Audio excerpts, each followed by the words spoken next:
Hello, heathens, and welcome to Spinning the Wheel podcast with me, your host, Megan Angus. And in this episode, we are discussing Lughnasadh season, Waning Half Moon in Gemini, Lunar Week 28. Here we go. Okay, last week we went in. What was that, like 2 hours and 43 minutes or something? I don't know. Okay. But we went in on it. We're not going to go in as hard this week. Sorry, or you're welcome. I don't know. But one of the things that we did do last week was we kind of came back to our Lughnasadh season work, and I want to just remind you of that quickly again. As we are moving through Lughnasadh season, or Lunasa, or Lamas, as you like to call it, we are wrangling with issues of power, maturation, leadership, and production. We are being challenged to step up to those things. We are questioning our motives around those things and our traditions and our learned biases around those things. And we're also kind of accepting the maturity and the responsibility and the harrowing circumstances that the universe is handing to us and saying, okay, somebody's got to do it. I guess I'm the person that's here. Let's get it done. Our global themes reflect a lot of this same work and kind of deepen it as well, where we are dealing with issues around authority, wisdom, fruition, and ancestral work. Lots of that stuff. And as we have seen through Lughnasadh season, pretty much every single week, we have had a holy day, either in the present tense or in the past tense or both, addressing some kind of ancestral work, tending to ancestral needs, the needs of the dead, whether it's cleaning up tombs or it's seeking out wisdom and guidance, or it's just, telling stories about the people that came before us and being inspired by that, in some way or another. We have really reflected on it a lot throughout Lughnasadh season. So, and big surprise, we're going to do it again this week. But this week is also asking of us some pretty heavy duty work. I know, you're welcome. Exciting. I didn't make the rules, but here we are. Especially in our lunar work that we are doing this week. It's actually some kind of heavy stuff. So let me say this before we get into the heavy stuff. And I try to remember to say this every week, and I don't remember. But always, always, always with this podcast, take what works for you, leave what does not. If I am suggesting something to you that does not feel right for your spiritual path or your philosophical paradigm, don't make yourself do it. Don't make yourself believe it. Question me. Question all sources of wisdom and information that are out there in the world. Just because I have a podcast and a relatively nice microphone doesn't necessarily mean that I know what's going on. I do, but that's not what my point here, though, is anytime I'm asking you to do work that feels challenging, that's one thing. But if I'm asking you to do work that feels like it's not going to be safe or right for you or your process, don't do it. You have autonomy, you have free will, and you absolutely are empowered, as far as I'm concerned, to absolutely be the decider in what kind of magic is right for you and what kind of magic is not right for you or not right for you right now. And that goes with our lunar body work and all of that stuff, right? As I say every week, I'm not a doctor, a physical medical doctor. I'm a doctor of love. But always work with your trusted health provider with any information. And no, nothing weird happened. Nothing came up. But it's just been something that's been weighing on me. And again, as I was kind of taking my notes for this week, I was like, wow, we're going to get into some heavy stuff again this week. And so just kind of as a preamble, like this whole season asks us to step into our maturity, step into some tough circumstances, step into responsibility and sometimes stewardship of situations that are not necessarily fun or glamorous in any way. And yet we have to do it. We have to do this work. And so I want to help us do that work with as much grace as we can, but also as safely as we can for ourselves and for the people that are around us. Um, and there are times in this work where that tough thing is, something where we've got to summon some grit or something, and we've got to wrangle a tough situation and get into the gross, and sometimes that gross work is actually in ourselves. Sometimes that work is actually knowing when to step back from the situation and recuperate some strength a little bit and exercising our wisdom in that way. Okay, so let's talk about what we've got going on for the week of August 30th through September 5th. Side note, I know I'm getting this out a little late to you guys this week. I apologize. Human stuff. Life in 2021. But I'm also very flattered that people were excited and asking, where the heck is the podcast for this week? So that's super cute. It's nice to be wanted. Okay, let's get to the magic. August 30th, we have our waning half moon in Gemini at 7 degrees, and it is exactly at this degree at 12:13 a.m. Pacific Standard Time, and later for everybody else on the planet. This was technically last night, or earlier today, much earlier today. But we have the waning half moon in Gemini for all of today and more or less all of tomorrow. It slips into Cancer very late tomorrow night, so we still have more than 24 hours to work with this moon. When we are here at the waning half moon phase, our plant metaphor that we have been working with throughout the year is our vine that has produced a fruit. The fruit appears at the full moon. The fruit ripens and is picked at the disseminating moon, and now here at the waning half moon, that vine that has produced this fruit and been doing this work begins to wither and draw back in onto itself. The moon is square at this point to the sun. And this is going to happen twice a month, every month. So, nothing to freak out about. But it is illustrative of the kind of feels that we might be having when we are going through the waxing half moon or the waning half moon. In both places, it's square to the sun. And so here we've gone through a majority of our lunar process for this last lunar month. We only have a few more phases or a couple more phases to go. And really, in a way, only one more phase to go before the new moon. And so this is a really fantastic opportunity every month to kind of review what have I been doing for the last, 3 weeks, and how's that all working out for me? And are there things that I would like to refine that are working successfully, but I want them to work better? Or is there stuff that I've been doing that's been working for me, but I want to change it up regardless because I don't want to be held back by comfort. I don't want to be held back by security.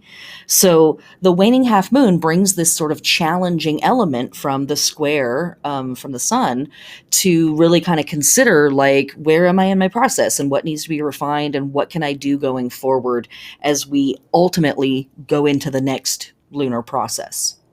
Now, something that's interesting about this particular waning half moon is it is also conjunct the asteroid Ceres here at 7 degrees. And Ceres in astrology represents, like where it is in your natal chart, it represents a lot of the issues that we carry from childhood into our adulthood around nurturing and being nurtured, and systems and relationships and situations that call up our feelings of around abundance or food or nurturing people, being taken care of, taking care of others, in that sense of like the physical world, the physical needs, creature comforts, like physical shelter and security, food and food safety, all of that kind of stuff comes in with this goddess series that is, who the asteroid is named after. And we, in fact, have a big old fancy holiday dedicated to Ceres that we're going to talk about later this week. So underneath a lot of the stuff that we're doing here is elements around nurturing and being nurtured, nurturing yourself, nurturing community, allowing that exchange. I know that we've talked about in past weeks and past months, issues around mutual aid and how very different that is from charity, where charity is like, I have and I'm going to share with you, versus mutual aid saying we both have and we both need and we are both going to share with each other.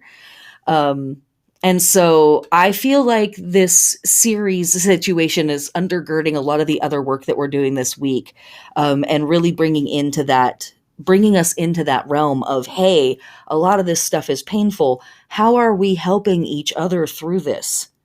Are we seriously trying to do this alone? Are we seriously trying to do this by ourselves? Redonk. Redonk, said the goddess. Okay. Also, this waning half moon is in Gemini, and we want to think about that too. And so we have our waning, we have our Gemini elements, we have our Ceres elements, and we have this, this vine that's retreating and pulling back into itself. Because at the say because, but all of this sits very tightly for me, because at the end of this week, we have our new moon in Virgo. It's Virgo season. The sun is traveling through Virgo, and now we will have our new moon in Virgo at the end of the week. And that, to me, really sort of introduces us into the preamble of Mabon season. Obviously, Mabon season officially kicks off September 21st or September 22nd on the actual fall equinox. But I feel like a great blurring between the edges of these two seasons and these two holidays. The end of summer, the beginning of fall, the end of Lughnasadh season, the beginning of Mabon season. Because we have this massive goddess Virgo constellation stretching across the sky at this time of year. It's absolutely huge. And we see their symbolism all throughout the end of Lughnasadh season and into Mabon season. So a lot of this work that we are doing this month, or this week in particular, I feel like is really gearing us up towards stepping into the symbolism that is represented in the archetype of Virgo as earth goddesses, abundance goddesses, vegetation and cereal goddesses throughout the northern hemisphere. Okay, so waning half moon in Gemini. Here we are being asked to pull back a little bit on what information we are sharing and taking in. We talked about this a little bit in the Lughnasadh class. We've talked about this in past weeks as well. But Virgo is connected to the tarot card Hermit. And the Hermit is very much, about retreating and going back to the cave and turning inwards and taking their own counsel and, pulling away from society and kind of being in their own presence, coming back to their own roots of wisdom and all of that really important stuff. Side note, Virgo, the sign Virgo, is ruled by the planet Mercury, which of course rules the sign of Gemini as well. So Mercurial, Hermes is another version of Mercury. That's where we get the word hermetic from, and hermit and hermitage. It's all connected, man. Okay. So, on this moon here, we are pulling back a little bit on what information we are sharing and what information we are taking in. Consider the magical formula to know, to dare, to will, and to keep silent. Sometimes there is power in our words, and sometimes there is power in our silence. Information is the magic that Gemini works, but on the waning moon, there might be more oomph in what is not said. This is also, by the way, a fantastic moon for doing magic and or examining your motivations around your magic, examining your ethics around your magic and your magical practices. As we are working with the waning moon in Gemini, we are resting, restoring, relaxing, and soothing our shoulders, our armpits, arms, the elbows, and the wrists. And for our lunar plant body work, we are harvesting, we are controlling pests, we are weeding, and we are plowing, if that is appropriate for you. Again, in Litha and Lughnasadh season, by far the very best time for harvesting herbs for our magical practices. And so here we have another moon that's really complementing that. Okay, holy days for August 30th. We're not going to talk about all of them. I know, I'm sorry. We're going to talk about just a few. But I had to mention that on this day, we do have the Krishna Janmashtami, which is the birth of Krishna, who is the 8th avatar of Vishnu. Kind of a big deal. Krishna, pretty cool dude. Go check him out. Okay. From our Roman ancestors, we have Vulcanalia. This is a festival dedicated to the god Vulcan, who was a god of heat and fire and volcanoes. And in particular, this was sort of meant to be a festival and a celebration of this deity to placate them, because this was held each year when the summer heat placed crops and granaries most at risk of burning. During the festival, bonfires were created in honor of the god, into which live fish or small animals were thrown as a sacrifice to be consumed in the place of humans. It's Romans. Everything was very literal with them. So, they were doing lots of that kind of stuff. We've talked about their sacrificing habits in the past. The Vulcanalia was part of the cycle of 4 festivities of the second half of August, and we talked about this in previous weeks as well. So this is part of a 4-pack that includes the holiday Consualia, there's Vulcanalia, there's Opiconsivia, and Volturnalia. And these are all related to the agrarian activities of the month, and are in symmetric correlation with those in the second half of July. And we talked about those then. That's Lucaria, Neptunalia, and Furionalia. And so those 3 holidays were celebrating sort of the wildness of nature, the wildness of the seas, the wildness of rivers running through landscapes and things like that.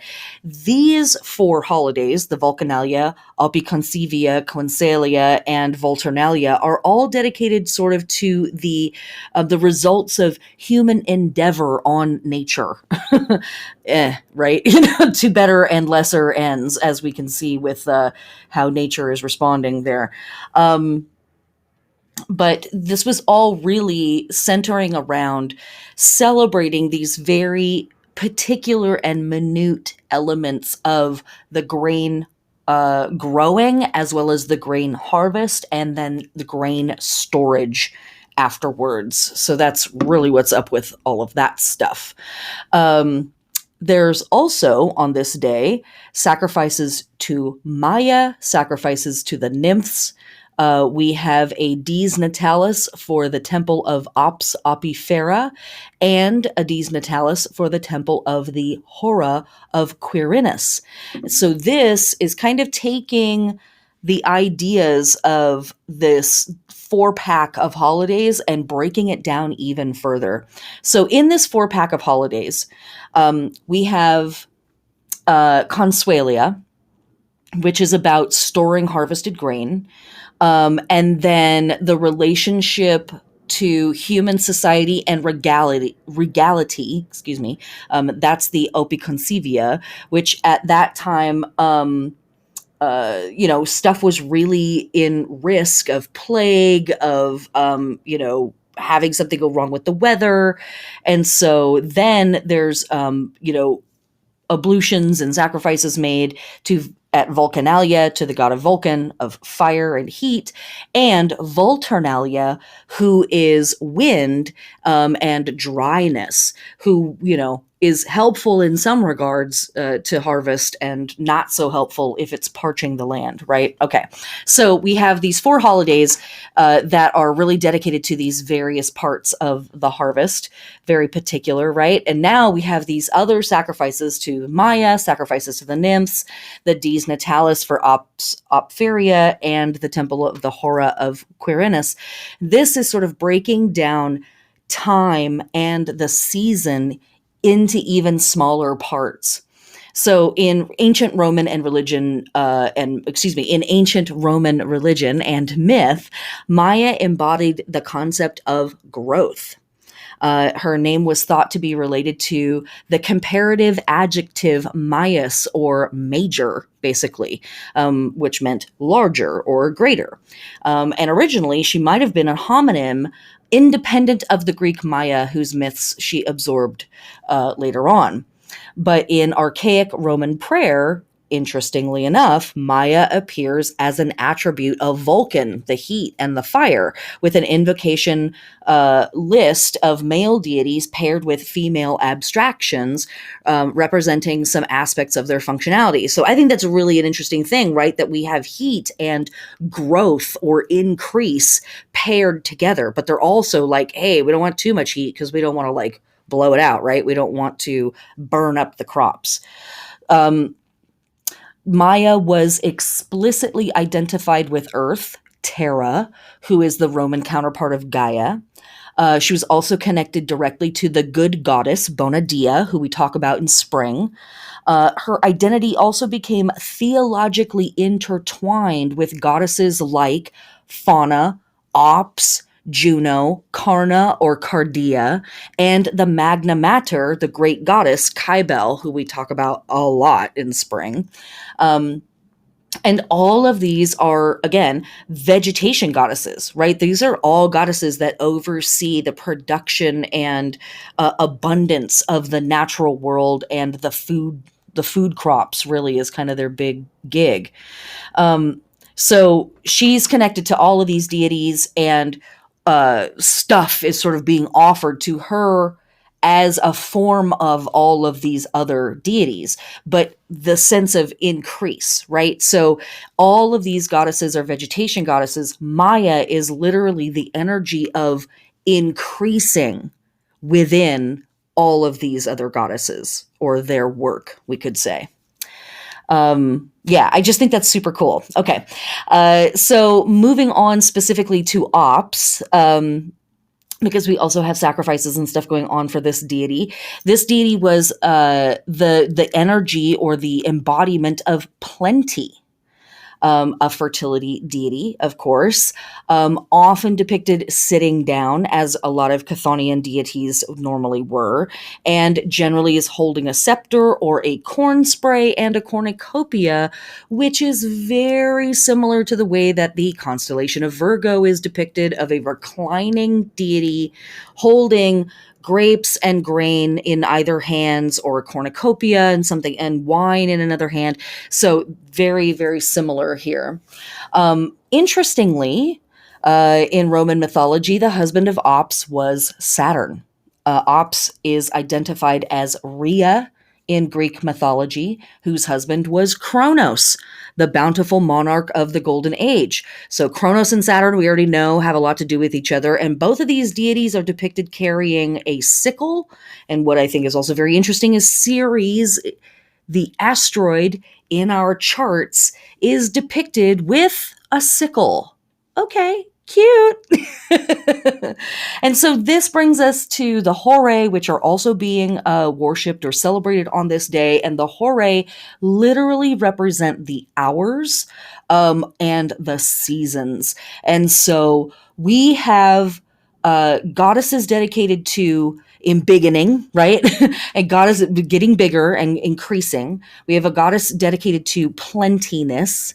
And we have deities that literally oversee the hours and the days and the seasons, all being celebrated at the same time as all of these deities that oversee the various parts of the harvest. So very specific, very particular, but really, really cool the way that the Romans have broken this down into like, we are literally worshiping every single hour that the grains get to sit in the sun and increase and ripen and bring about more and more plenty and more abundance.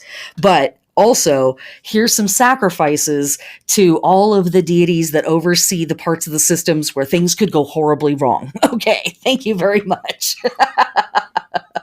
You gotta love the Romans. They tried. They tried really hard. There was a whole bunch of stuff they did stupid too. Let me just we don't have time. But you know, pretty cute stuff. All right, let us move on to August 31st. Okay, August 31st, and this brings us into the half waning moon entering Cancer. And here is where our week might start to get a little crunchy, funky, swampy, misty, spooky, you know, that stuff. What are we doing when we are working with this half waning moon in the sign of Cancer? We are grieving our losses. That's what's up. This is a season and a moment within this season for mourning our dead, for mourning our losses, for mourning the people, the places, and the things that we have lost. I mean, I certainly do not need to go into the amount of death, literal physical death, that is occurring on our planet currently from a wide variety of really terrible circumstances. And there is so much happening in our world that is telling us just put your head down and plow through. And sure, some of the time, yeah, that's what you got to do.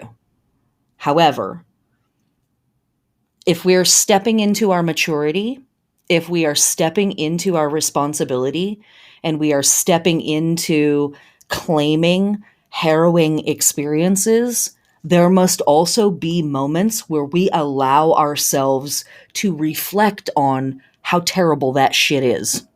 We cannot just plow our way through horrible event after shocking event after horrible event. We can't do it. I mean, we can, but we're going to fuck ourselves up, full stop. That's what's up. Like, I'm not going to say it any other way. It's the actual truth. You have to allow yourself to step back and process what you have experienced and to witness it and to allow yourself to admit to yourself how affected you are by that stuff. The hard part is, at some point, we still have to put our shoes back on and get back out into the world and go and do more of that tough work. That's just kind of how life is, but especially right now, life on Earth.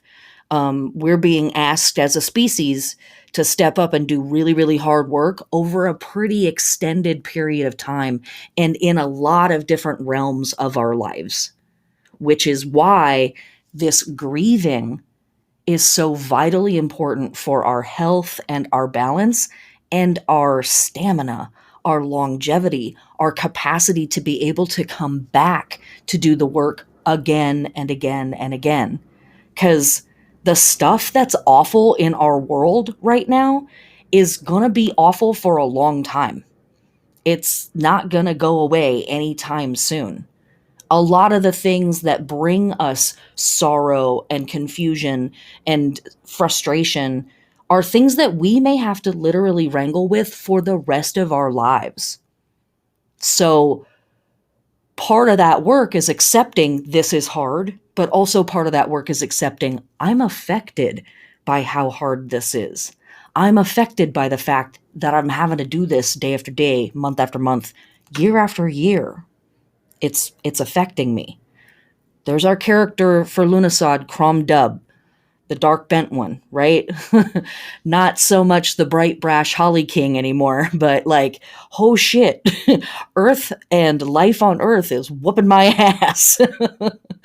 And so here, this half waning moon in Cancer is really trying to nurture us and give us some space to say, hey, we need to cry it out for a minute. We need to like get on the floor and freak out for a minute and let this wash over us a bit. Really be true with ourselves and honest with ourselves about our own pain and about what we are feeling. We have lost people. We have lost favorite bars. And so because of that, we have lost whole communities. We have, people have had to move from, one city to another, perhaps across the country or even to other countries, simply to just be able to deal with what is happening in the world, having to give up on, whole trajectories of lives. Relationships have fallen apart. Friendships have fallen apart. Like a lot of stuff has died or ended in one way or another because of all of this really intense stuff that's happening on Earth right now. This moon is saying, please come and grieve this. Please feel this for yourself, for your own health, for your own balance. If anyone or anything has passed and you feel like you haven't grieved enough or you haven't grieved appropriately for that person or that place or that animal or that friendship or that situation, now is the time to do it. And if you feel like you have been attending that work, good job, awesome. And you feel like you have capacity, then doing grief relief work for other people is incredibly potent and sacred work to step into right now. And that might be, scrubbing out somebody's toilet or going to do a grocery store run for somebody who is they just can't even get the simple stuff done in their life because they're really feeling it. They're really going through it.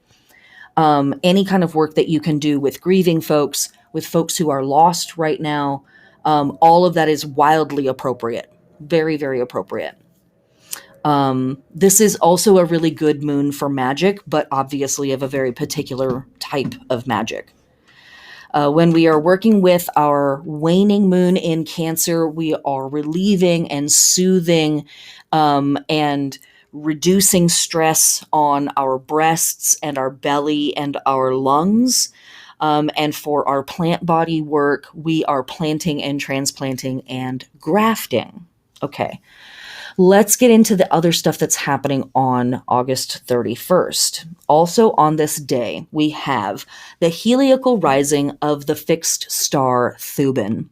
Now, Thuban is found in the constellation Alpha Draconis, which is aka Draco or the dragon. And if you've been following me on social media, you might have noticed my post about the Hermit card a while back. Note how many serpent dragons are shown on those Hermit cards and how they are being interacted with. It's very interesting to me that the Hermit is such a prominent archetype and magical deity or entity for us to work with at this time. And so many times the Hermit is depicted interacting with a dragon serpent.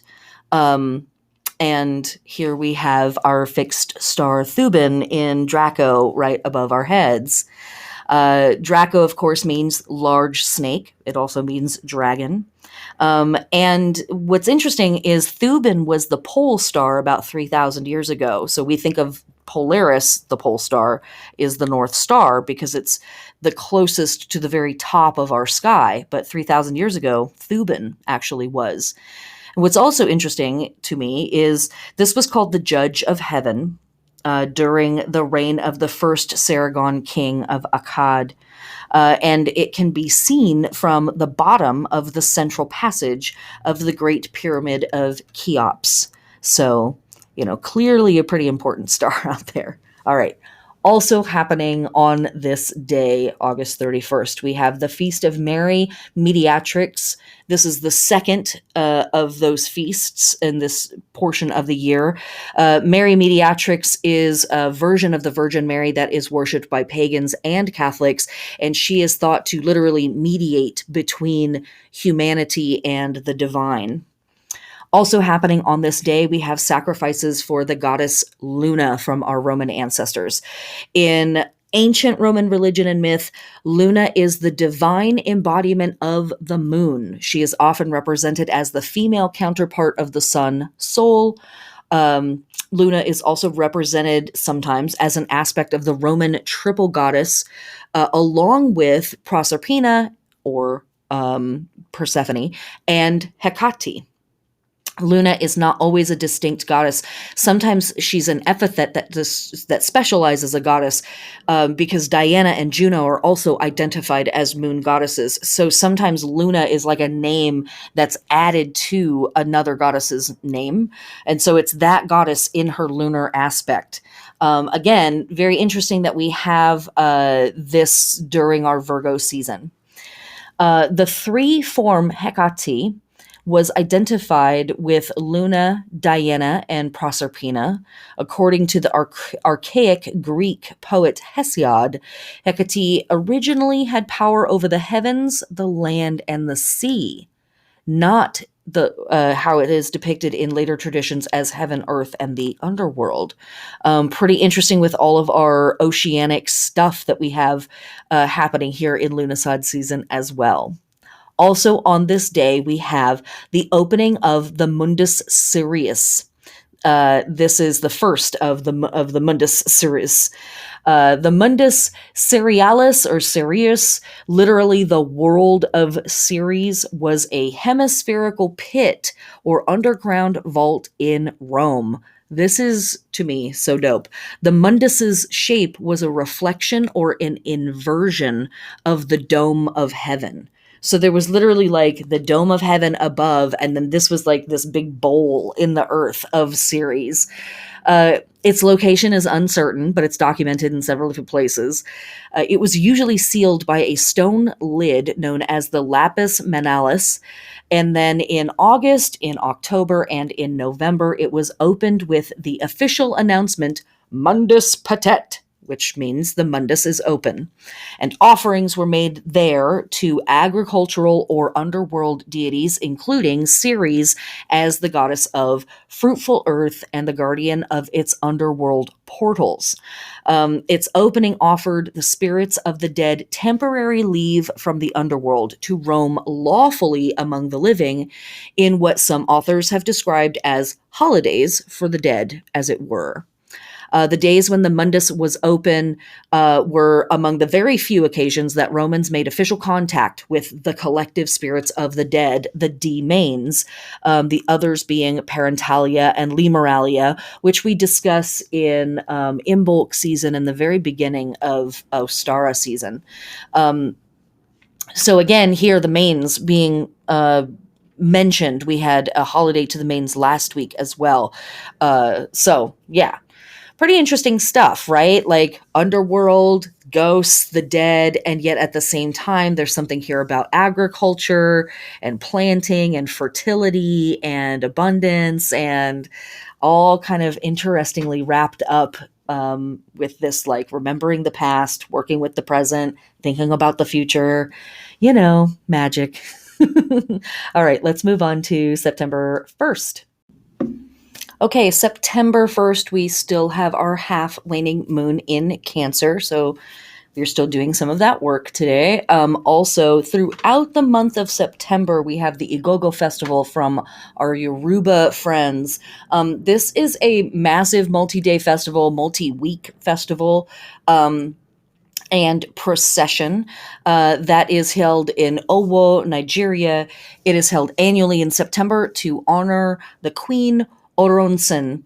And during the festival, the incumbent high chiefs will dress like women with coral beads and beaded gowns and plaited hair, basically, in effect, kind of becoming the queen and bringing on that queen energy. Wearing of headgear and caps, as well as beating drums and firing guns, not allowed during this big old festival. Okay. Also happening on this day, we have the liturgical year of the Orthodox Catholic Church is beginning. The liturgical year is the religious year of the Orthodox Church. The regular Catholic liturgical year starts on the first day of Advent, which is 4 weeks before Christmas. Also on this day, we have a festival from our Greek ancestors to Zeus Epoptes. And this is Zeus with the epithet Epoptes being added to his name. We don't see this word very often, but Orestes invoked Hermes Chthonius in his capacity as the god who controls the dead, precisely as Petroi Epoptioion. I'm probably saying that incorrectly. Petroi Epoptioion Krati, which means watching my ancestral powers. So perhaps Zeus Epoptes is somehow a version of Zeus that has power to control the dead or deal with the dead or something along those lines. We know that just the day before, we have this big festival happening with the Romans around the Ceres Mundus and the dead coming up and feasting and things like that. So perhaps that is relating back to some stuff that the Greeks were doing. But we don't know. But that's what we've got. Also on this day, we have Opiconsivia. And so this is the second in that 4-pack of holidays that we were talking about that kind of oversee human endeavor and its effects on nature. So perhaps a day to like consider, the human effects on nature. But this festival, also known as Opus, dedicated to the goddess Opis or Ops, which meant plenty, as we discussed previously. This festival marked the end of the harvest, and there is a mirror festival in December concerned with the storage of grain. The Latin word consivia, or consiva, derives from conserere, to sow. Opus was deemed a chthonic or underworld goddess who made vegetation grow. So in other words, she's down in the soil and kind of like pushing it up, right? Since her abode was inside the earth, Ops was invoked by her worshippers while sitting with their hands touching the ground, which I love that. Like, we still do that today as witches. Come on, that's so cool. Although Ops is a consort of Saturn, she was closely associated with Consus, the protector of grains and subterranean storage bins. Wait, that kind of sounds like Ceres' spot too, doesn't it? Consus is therefore thought to be an alternate name of Saturn in the chthonic aspect as consort. The festival of Consus, the Consualia, was celebrated twice a year, each time preceding that of Ops, once in August, and then just after the harvest, and once in December after the sowing of crops is finished. The Opsi Consivia festival was superintended by the Vestals and the Flamens of Quirinus, that character that we keep hearing about. Who is an early Sabine god said to be the deified Romulus, one of the founders of Rome. Quirinus was absorbed by and included in the first and earliest Capitoline triad, so a god triad that the Romans worshipped, along with Mars, then an agricultural god, and Jupiter. So we have Quirinius, Mars, and Jupiter all kind of overseeing the production and the distribution and the storing of grains and grain harvest and all of that good stuff. Crazy pagans with their grains and their foods. It's so wild. Okay, sorry. All right, we're going to go on to September 2nd now. And we still have our half waning moon in Cancer. This is the last day of, well, no, it's not. Actually, we have more on September 3rd. But to complement, question mark, the work that we're doing here, on this day, we also have, this is September 2nd, where we are. Also on this day, we have Mars in Virgo opposing Neptune retrograde in Pisces at 22 degrees. I don't know about you guys, but I actually feel like I am already feeling this opposition. I have Mars very prominent in my chart. So, sometimes when Mars is doing stuff in the sky, I'm like buzzy because of it.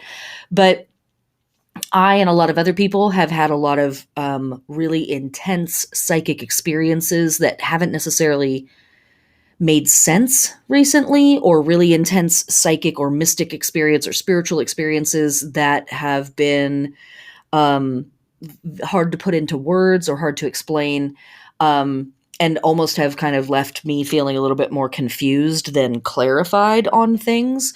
Um, Mars in Virgo, or Mars opposing Neptune, is always about deep psychic vibes. There's a deep intuitive pull with this transit, but we can also get really defensive because things are kind of coming at us from this intuitive subterranean place. And it's like, whoa, what is that?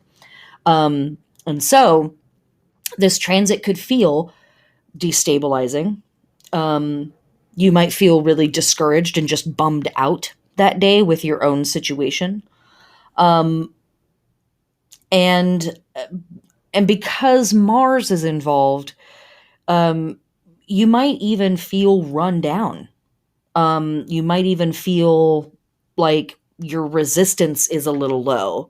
So this could also be a day where you really want to pay attention to your health. You really want to be paying attention to what you are exposing your body to and being very realistic with yourself around risk and risk management, and just being very clear if you have to ask questions multiple times about PPE or anything like that, right? We're still in quite the midst of a pandemic. And so this is a day when,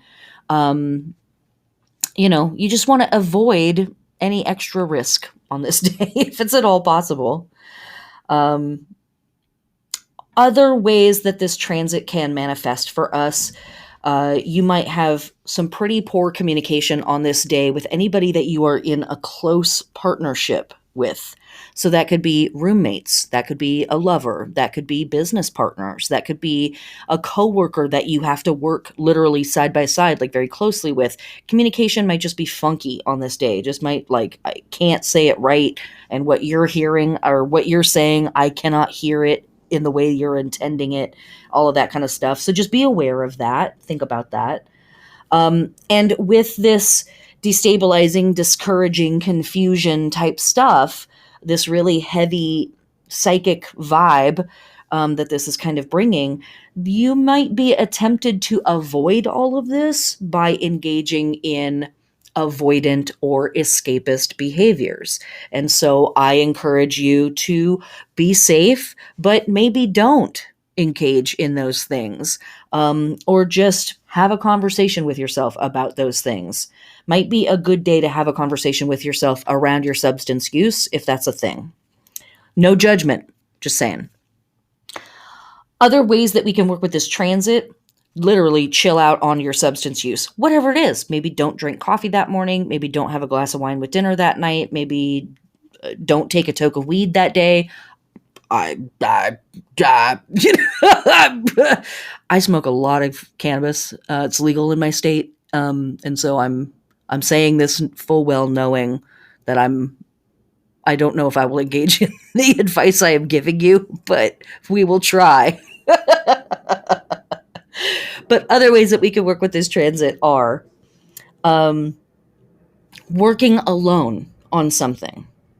And what's interesting about that is that you might actually come to a conclusion or a finishing spot, or like, I can finally draw this process or this project to a close. Frickin' cool. That was really awesome. But it's not a good day to share that success or to share that satisfaction with other people because it might not be received by people well. Again, communication is like funky on this day. So, maybe you finish a project and maybe that actually brings you some joy and you're pretty stoked on that. Save it for a day or two before you announce it to the public. Just keep it to yourself. And also, another way that we can work with this transit is doing social work, mutual aid work, community work, where you are doing something for someone else. It is a really great way to work through the energy of this transit. Okay. What else is happening on this day? Well, from September 2nd to September 29th, we have the tree month of Vine. And isn't that interesting that we're starting our week this week with the waning half moon, which is the withering vine, the retreating vine. And so here we are in Vine month. Vine month stretches over the last couple of weeks of Lughnasadh and into the first couple of weeks of Mabon season. The vine month is a fantastic time for harvest, obviously. From the grapes of the Mediterranean to the fruits of the northern regions, the vine produces fruits we can use to make that most wondrous concoction called wine. As of course, I'm just telling you, earlier on this day, stay away from substances, but also welcome to wine month. The Celts called this month Muireann. The vine is a symbol of both happiness and wrath. Both, of course, are pretty passionate emotions. Do magical workings in this Celtic tree month, connected to the autumn equinox as well as to Lughnasadh season. Celebrate garden magic. Celebrate your joy and your exhilaration, celebrate your wrath and your rage, and be honest with yourself about the darker parts of your emotions and the darker aspects of the mother goddess. And then also, if you want to, using like leaves and vines to decorate your space is really appropriate.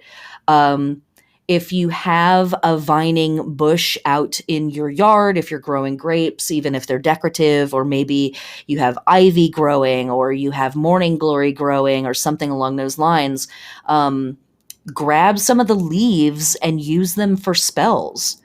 It's a really fantastic time to do that.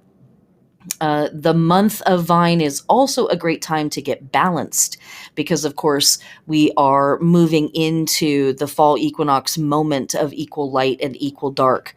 Vine month for me is also a really fantastic time, again, just like Virgo month, to shift out of the super awesome go, go, go energy of summer and into the slightly more chill, okay, here we go.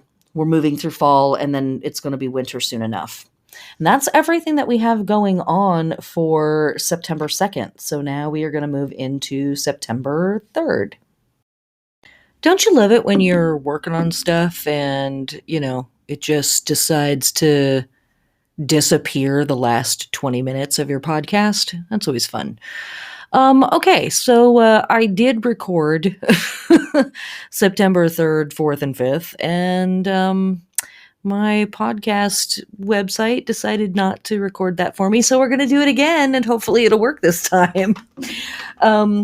September 3rd, we have our waning half moon in Cancer now moves into the balsamic phase of Cancer at 1:28 a.m. Pacific Standard Time, 26 degrees of Cancer, balsamic moon, September 3rd. I say this every month. The time period when the moon moves into the balsamic phase is really a great time to go within to whatever extent you can. I know that we all still have lives and jobs and family and school and this existence to attend to. So it's quite a privilege to be able to step away and create private and sacred space for yourself, even sometimes for just an hour or two. Sometimes that's a big ask from our lives, let alone a whole day or a whole weekend or whatever. But every month for the balsamic moon, I'm always going to encourage you, in whatever way you can, retreat from the world for a little while and go inwards and kind of, do your own thing. Especially so on this balsamic moon, because at the end of the week, starting next week, we have our new moon in Virgo. And I am absolutely going to encourage you to do that activity then. Virgo connects us to the Hermit card in tarot and is connected to the word hermitage, as well as hermetic through Hermes, which connects us to Mercury. And Mercury, of course, is the ruler of the sign Virgo, as well as the sign of Gemini. And that's, kind of an interesting thing, because that's the sign that we started this week with. And we are ending the week with a balsamic moon in Virgo, which we will get to in just a second. So on this balsamic moon in Cancer, we are, coming out of a few days of really allowing ourselves to explore our grief around loss, in whatever ways have been safe and healthy and appropriate for us to do that. Or maybe we have been doing work for and with other people who are experiencing their grief around loss.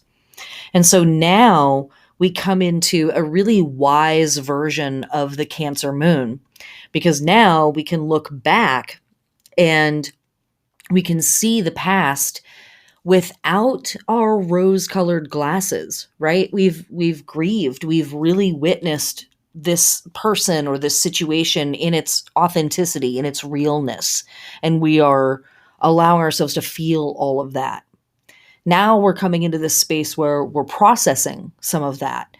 And because we can see things more clearly and be more realistic with ourselves and with the situation, we can come at this whole thing with a much more clearer heart. And we might even remember things from the past that could actually help folks in the present. And I think that that is like a really potent gem that can come through doing this kind of grief work and allowing ourselves to feel our loss.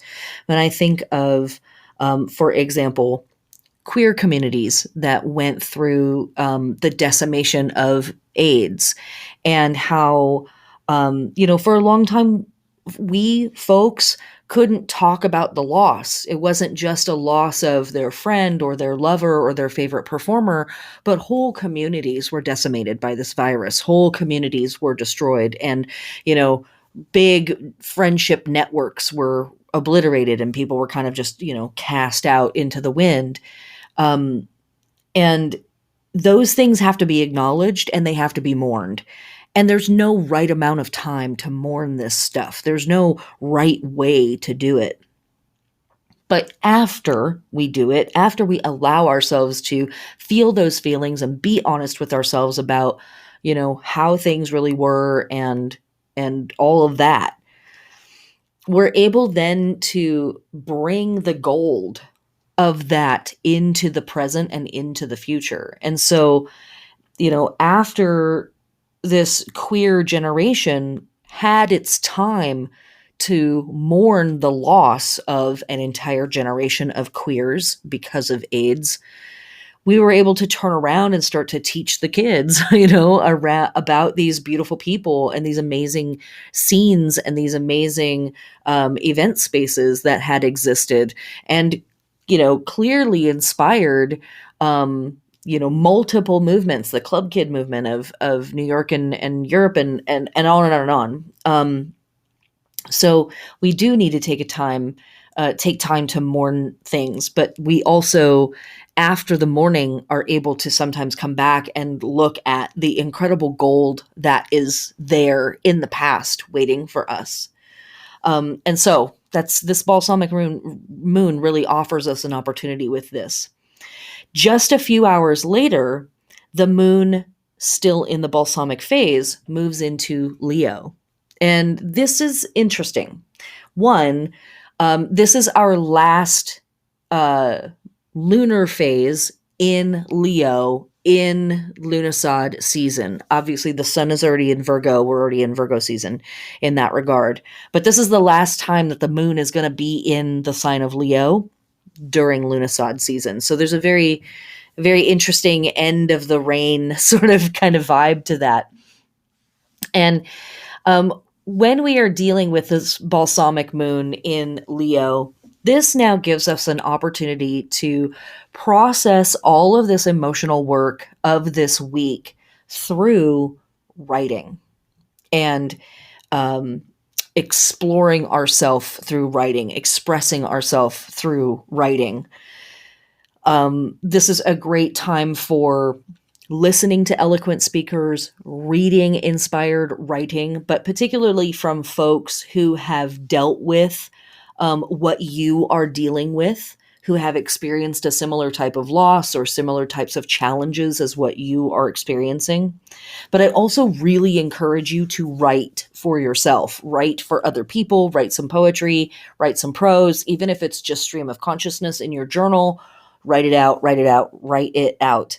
And I encourage you to write from the voice that speaks for your highest self.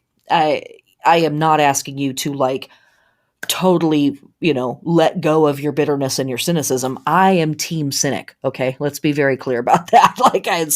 Let's keep it real. But also, to whatever extent you can, write from that highest place of good in you, write from that golden place within you.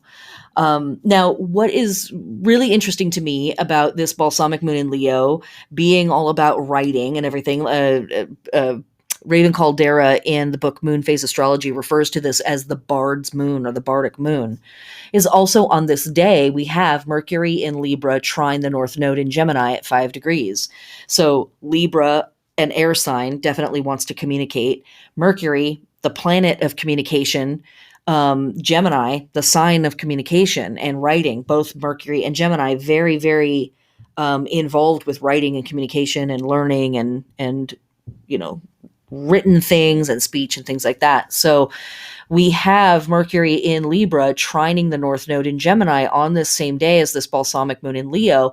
We have a real encouragement here from the universe to say something that might feel challenging, or to write down something that might feel really challenging, like almost if I write this, I make it true. Or if I say this out loud, I'm making it true. And I totally understand thinking that way and feeling that way. But there is a real power to saying the thing out loud and to naming the thing out loud. At the beginning of the week, we were working with our waning moon in Gemini that was saying, let's think about the power of silence. Let's think about the power of omission. What is the power behind not saying the thing, but instead just letting the silence stand there?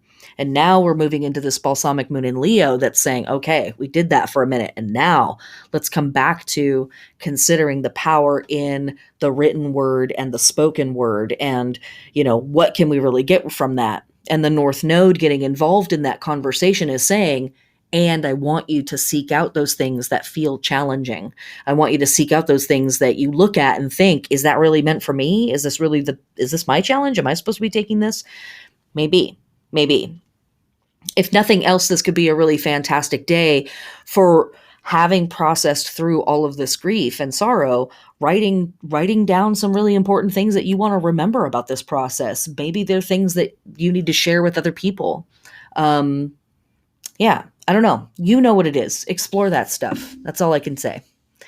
As we work with our balsamic moon in Leo for our lunar body, we are resting, restoring, relaxing, and de-stressing the chest and the back. And for our plant body work, we are controlling insects, weeding, plowing, pruning, and harvesting. Of course, in Litha and Lughnasadh season, these are the most potent times for doing our magical herb harvesting and magical plant harvesting. And again, Leo moon, absolutely appropriate for doing harvesting. Ethical harvesting, as I say, always ethical harvesting. Also on this day, we have from our Roman ancestors, we have the Volturnalia, which is the part 4 of our 4-part series of holidays that the Romans had about harvest and all of these very particular things. Volturnalia was a Roman festival dedicated to Volturnus, the god of the waters. And Volturnalia is sort of addressing the hot, dry winds through the evocation of a god of the waters and the god of the fountains.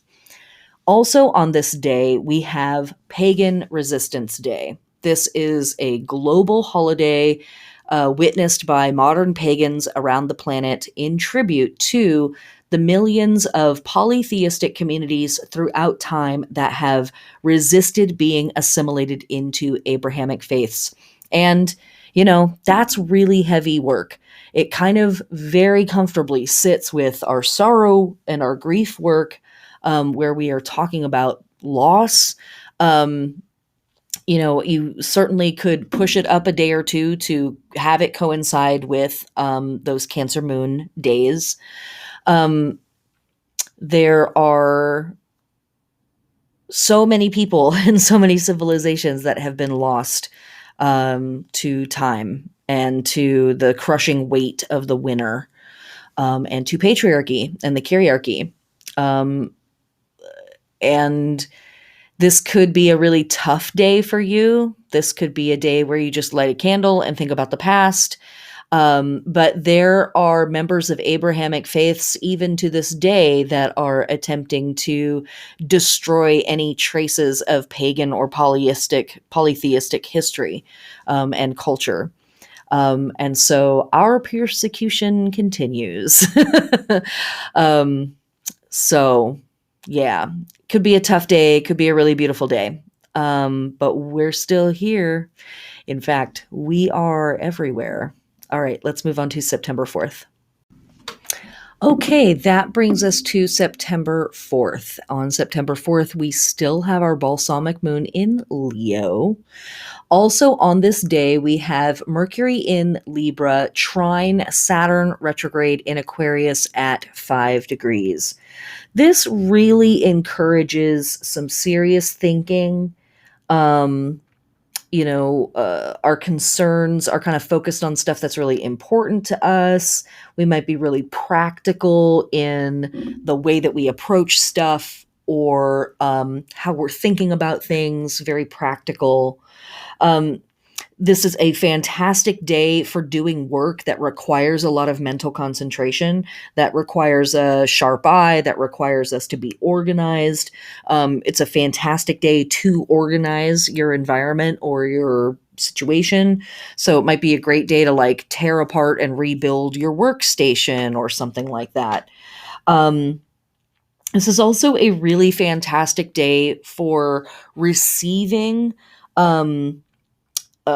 like counsel from elders, like people that you think of as being a mentor or knowing more than you or having more experience than you or being older than you.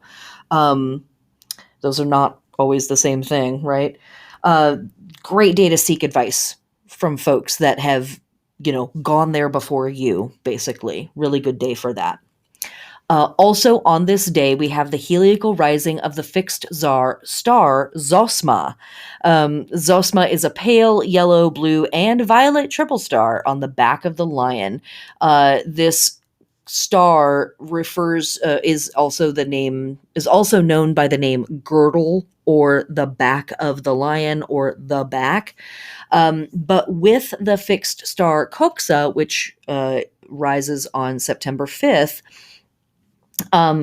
these were seen by the Euphratian folk as Kakab Kua, the constellation of the god Kua, the oracle. And so here we have another connection to oracle, magician, hermit, hermitage, hermetic, all of that stuff. Mercury in Libra again, coming up on this same day, right? Mercury. Also on this day, we have the Paryushana Parva from our Jain friends. This is the most important annual holy event for Jains. They really kind of dig in on their spiritual intensity. They fast, they pray, they meditate, and there's no set rules for them. The followers are encouraged to practice according to their ability and their desire. And also on this day, we have yet another Dies Natalis, and this is for the Temple of Sol and Luna. And of course, we just had a festival to Luna the day before, so Dies Natalis. All right, that brings us to September 5th, and that is our balsamic moon in Virgo. We had the balsamic moon hanging out in Libra for just a second, and now it has moved into Virgo. And as I said before about the balsamic phase, really encourage as much of a hermitage as is possible, especially so here as we move into what we're going to have next week, which is our new moon in Virgo. As we're moving through the balsamic phase in Virgo, hermitage, absolutely. But if you are feeling like you want to do stuff, housework is great. Organizing things is really great. But contemplation, meditation, really, really important and super potent magical work to be doing for ourselves. For our lunar body, we are resting and relaxing and de-stressing all of the organs in our body that help digest and break down stuff. And as much as we are doing this really interesting, tough work emotionally that ultimately is arriving at us, nurturing ourselves and seeing the gold in our sorrow, seeing the gold in our grief process. Here too, the balsamic moon in Virgo is like, hey, let's dig through the offal, let's do some of the dirty work here, but ultimately to bring out the nutrients, right?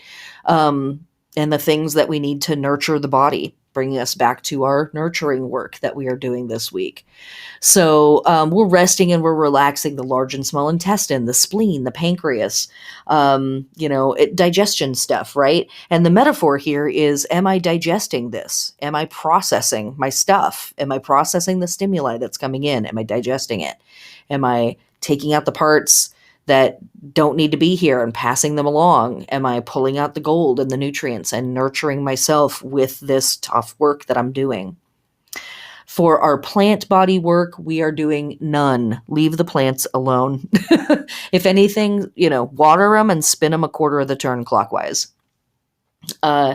Astrologically on this day, we have Venus in Libra, square Pluto in Capricorn at 24 degrees. And this can be an intense day for relationships of all kinds. The closer the relationship, the more intensity might come up.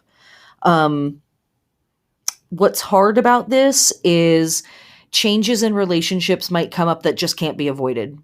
Or information might come up that changes a situation and it can't be avoided. It can't be worked around. It has to be dealt with face on. And it might be stuff that's like, I've been avoiding this. I've been purposefully ignoring this for some time now. And well, here it is. Okay. What is cool about this square between Venus and Pluto, or could be cool about it, is that we have an opportunity to see the true nature of a relationship and get right with it, really embrace it, not necessarily enjoy it, not like it necessarily, right? But see it for what it actually is and kind of get to a place of like deep acceptance around that. And like, okay, that's what this situation is. And now that I see it in an earnest light, I can decide, do I want to stay here? Do I want to get out of here? Do I want to try to work on this? What, right? If we don't see a thing for what it actually is, and our approach to it and our methodology around it might not necessarily be effective. So this Pluto square to Venus, or Venus square to Pluto, I guess I should say, is really could be a harsh moment, could be some funky business, but also is really giving us an opportunity to be super honest with ourselves about the nature of a situation and like be able to sit with it. And then we're able to function and do something about it. Last thing for this day, the heliacal rising of Coxa. This is also with Zosma, the Oracle, as the Euphratians referred to it. This is the hip of the lion, the girdle, the back of the lion in the constellation of Leo. All right. That brings us to the end of the week. OMG. Our lunar phases that we are working through this week are running from Gemini through Virgo. And I love this because Gemini and Virgo are both mutable signs. And so this is really an indication that we are now beginning to step into the shifting work that happens as we move out of the last couple of weeks of summer and into the first couple of weeks of fall. We are, really stepping into adaptation at this time. Next week, we have our new moon in Virgo, and we have Rosh Hashanah, which is New Year's for our Jewish friends. Woohoo! And a bunch of other really cool stuff. Let me say also that the next Wheel of the Year class is September 16th at 6 p.m. Pacific Standard Time. You can sub to my YouTube channel to know when videos are coming up. You can also subscribe to my newsletter or my Patreon to find out when classes are coming. And also, let me say, holy shit. I just put up a tarot workshop called Welcoming to Tarot, and it sold out in less than 2 hours. That kind of freaked me out. Thank you. So if you were interested in taking that workshop and it sold out before you had a chance to get a ticket, please send me an email to be on a standby list. Just in case anybody cancels, I will let you know. It's first come, first serve. Or sign up to my newsletter or my Patreon, and you will hear about things before my social media accounts will hear about things. Also, if you are signed up to my Patreon, you'll get a discount. So the next time I do a class or a workshop, you get a discount. But yeah, I was very freaked out. Thank you. It's really exciting. But yes, if you are interested in taking classes from me in the future, please send me an email to get on the standby list. If I have enough people, maybe I'll just run another session right now. But I'm planning to run this Welcome to Tarot 6-part workshop again in the spring. So you'll have until the spring to get ready. Unless I change my mind, and then, welcome to me being ruled by a lot of mutable signs. There's always a reason to change my mind. Okay. That's it. Big, gigantic fucking thank yous to all of my patrons. Doing this podcast has been like therapy for me. It has been a really incredible process for me to work through my own bullshit while a bunch of people listen to me do that. So thank you.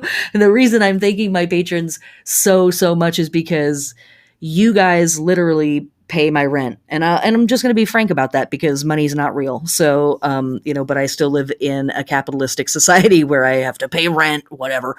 But, thank you genuinely from the bottom of my heart. It's fucking amazing. You guys make it possible for me to be able to, do 8 hours of research before I do one of these podcasts. This work takes time. It takes a lot of energy, but it takes a lot of time. And the fact that I can heed the call of the gods basically is really incredible. So thank you so much. And if you haven't subscribed to my Patreon, no, I'm kidding. Thank you for listening. Thank you for clicking. Thanks for clicking a thumb up somewhere. Thanks for leaving a review. Thank you for all of it. It really is special to do this work. And some days it really helps to know that there is an audience out there that is excited to receive this material and integrate it into their own magical workings and their own magical process. So thank you. All right, that's it. That's enough of the squishy bullshit. Blessed be, heathens. travel safe out there. It's pretty spooky in the hinterlands.